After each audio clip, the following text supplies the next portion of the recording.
মার্কিন অবরোধের প্রতিবাদে আবারও হরমুজ প্রণালী বন্ধ করে দিয়েছে ইরান। এরপরই গুরুত্বপূর্ণ এই জলপথটিতে দুটি জাহাজে হামলা চালিয়েছে আয়াতুল্লাহ বাহিনী। এমন উত্তপ্ত পরিস্থিতির মাঝেই নীরবতা ভেঙে যুক্তরাষ্ট্রকে কঠিন হুঁশিয়ারি দিয়েছেন ইরানের সর্বোচ্চ নেতা আয়াতুল্লাহ মোস্তফা খামেনি। বিস্তারিত জানাচ্ছেন শেখ ফরিদ। মার্কিন বাহিনীকে পরাজিত করার জন্য প্রস্তুত রয়েছে ইরানের সাহসী নৌবাহিনী, এমন হুঁশিয়ারি দিয়েছেন দেশটির সর্বোচ্চ নেতা আয়াতুল্লাহ মোস্তফা খামেনি। হরমুজ প্রণালী নিয়ে চরম উত্তেজনার মাঝে যুক্তরাষ্ট্রকে এমন হুঁশিয়ারি দিয়েছেন খামেনি। 18 এপ্রিল এক প্রতিবেদনে এমন তথ্যই জানিয়েছে প্রভাবশালী পাকিস্তানি সংবাদ মাধ্যম দ্য ডন। পাকিস্তানি সংবাদ মাধ্যমটি জানায়, ইসরায়েল যুক্তরাষ্ট্রের সঙ্গে যুদ্ধ শুরুর পর থেকে এখন পর্যন্ত জনসমক্ষে আসেননি ইরানের সর্বোচ্চ নেতা। ইরানের সশস্ত্র বাহিনীর সর্বাধিনায়ক হিসেবে খামেনি এই বার্তা দিয়েছেন সেনাবাহিনীর প্রতিষ্ঠা বার্ষিকী ফারভারদিন 29 উপলক্ষে। আমি বুঝি নির্মাণের শিল্প, সালাম স্টিল বোঝে durability. Salam steel, most durable still.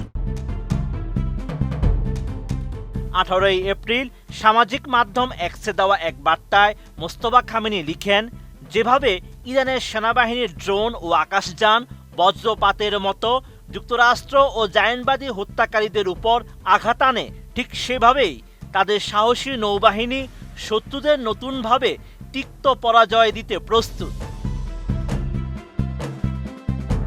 পৃথক আরেকটি বার্তায় ইরানের সর্বোচ্চ নেতা লিখেন, ইরানের সেনাবাহিনী যুক্তরাষ্ট্রের কুৎসিত ষড়যন্ত্র, পাহলভি শাসনের উত্তরসূরি এবং ইরানকে বিভক্ত করতে চাওয়া বিচ্ছিন্নতাবাদীদের মোকাবেলা করে এক মহাকাব্যিক সাফল্য অর্জন করেছে।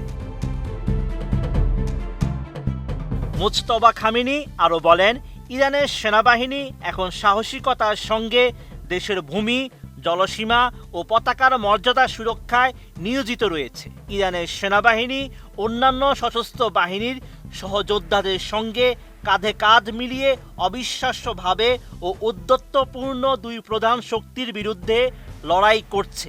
ইসলামী বাহিনী এরই মধ্যে বিশ্ববাসীর সামনে ওই শক্তিগুলোর দুর্বলতা ও অপমান উন্মোচন করেছে। বর্তমান যুদ্ধকে তিনি যুক্তরাষ্ট্র ও জায়নবাদী শাসনামল কর্তৃক ইরানের মহান জাতির উপর চাপিয়ে দেওয়া যুদ্ধ হিসেবে অভিহিত করেছেন।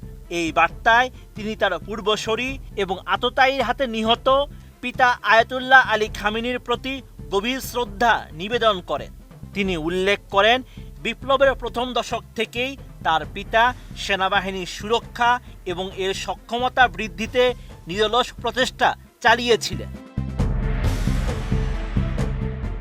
শেখ ফরিদ, এটিএন নিউজ।